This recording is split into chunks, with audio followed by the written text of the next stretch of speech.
ইসলামের পবিত্রতম স্থান কাবার আবরণ কিসওয়ায়ের কিছু অংশ কুখ্যাত অর্থলগ্নিকারী ও দণ্ডিত যৌন অপরাধী জেফ্রি অ্যাপস্টেইন এর কাছে পাঠানো হয়েছিল।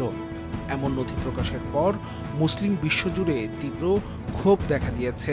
পবিত্র নিদর্শনের সঙ্গে একজন নৈতিকভাবে কলঙ্কিত ব্যক্তির সংশ্লিষ্টতার অভিযোগ বহু প্রশ্ন ও উদ্বেগের জন্ম দিয়েছে।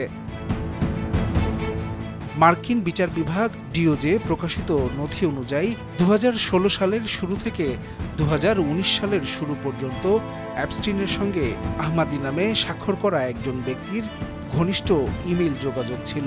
এসব ইমেইলে অ্যাপস্টিনকে কখনো বস কখনো মাস্টার বলে সম্বোধন করা হয়েছে। নথিতে আরও উল্লেখ আছে নিউ ইয়র্ক ও প্যারিস সহ বিভিন্ন স্থানে তাদের সাক্ষাৎ হয়েছিল। ডিওজের তথ্য ইঙ্গিত দেয় আহমাদি অ্যাপস্টেইনের পক্ষে সৌদি সরকারের ওপর প্রভাব বিস্তারের চেষ্টা করছিলেন। ২০১৬ সালের জুলাইয়ের এক ইমেইলে এইচি রাফায়েত নামে এক উচ্চপদস্থ ব্যক্তির সঙ্গে অ্যাপস্টেইনের সাক্ষাৎ আয়োজনের চেষ্টা দেখা যায়।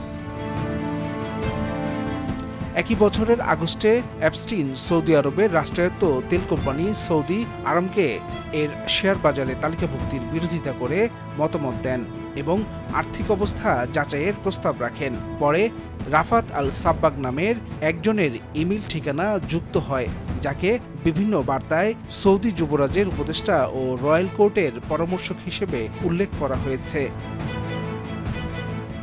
নথিতে থাকা আরও কিছু ইমেইলে নৈতিকভাবে গুরুতর অভিযোগের ইঙ্গিত রয়েছে, যা অ্যাপস্টিনের কুখ্যাত অতীতের সঙ্গে সামঞ্জস্যপূর্ণ।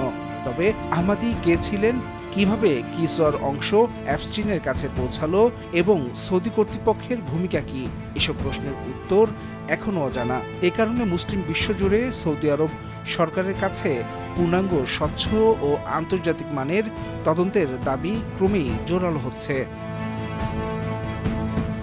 ডেস্ক রিপোর্ট, ভোরের কাগজ।